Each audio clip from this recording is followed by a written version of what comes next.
Senyawa karbon. Senyawa karbon merupakan materi yang diajarkan di kelas 12 SMA.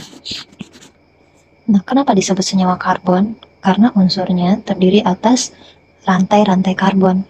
Nah, kadangan senyawa karbon ini disebut juga dengan senyawa turunan alkana.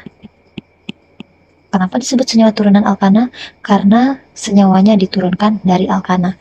Oke, sebelum kita bahas lebih dalam senyawa karbon, kita review sedikit mengenai senyawa-senyawa alkana.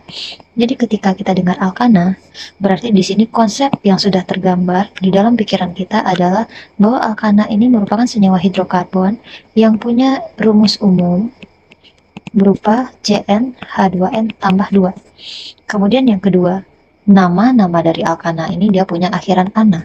Contohnya, kalau dia CH4, berarti di sini metana, awalan met kasih akhiran ana.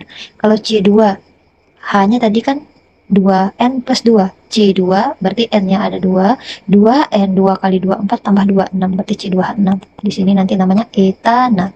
Kemudian contoh lagi C3H, 2 kali 3 6 tambah 2 8, berarti di sini namanya propana.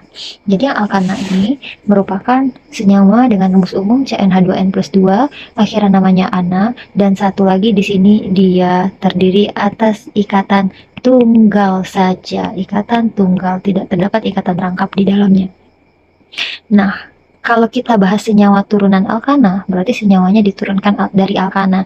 Maksudnya, ketika salah satu H dari alkana ini diganti dengan gugus lain, maka dia akan langsung berubah menjadi senyawa turunan alkana. Contoh, kita ambil dari C2H6 ini, berarti senyawanya ada 2 buah C yang terdiri dari 6H.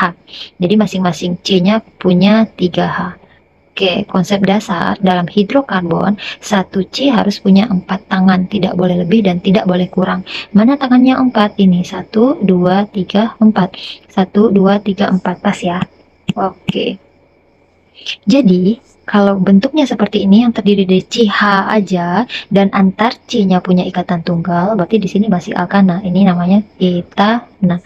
Tetapi ketika salah satu atom H ini diganti dengan gugus lain, misal diganti gugus lain. Oke, jadi bentuknya bukan H lagi, tapi ada gugus lain yang menggantikannya. Maka otomatis langsung dia berubah menjadi senyawa karbon atau senyawa turunan alkana. Nah, apa contohnya? Contohnya ketika H diganti dengan OH. Nah, ketika H diganti dengan OH, kita akan memiliki struktur seperti ini.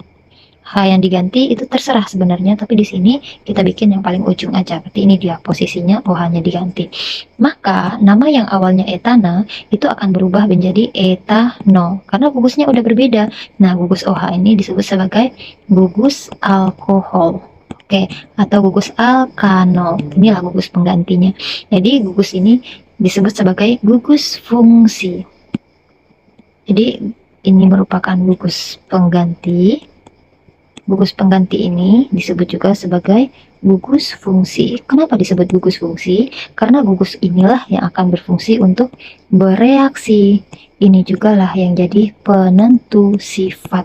Artinya kalau berbeda gugus fungsi berarti sifatnya juga berbeda. Dan satu lagi, ketika suatu senyawa yang punya gugus fungsi OH bereaksi, maka OH-nya inilah yang akan berperan nanti dalam reaksi tersebut. Oke, inilah pengenalan awal mengenai senyawa karbon. Nah, selain alkohol, itu masih banyak lagi senyawa karbon yang lain atau senyawa turunan alkana. Nah, kita akan bahas di video selanjutnya. Oke. Bye.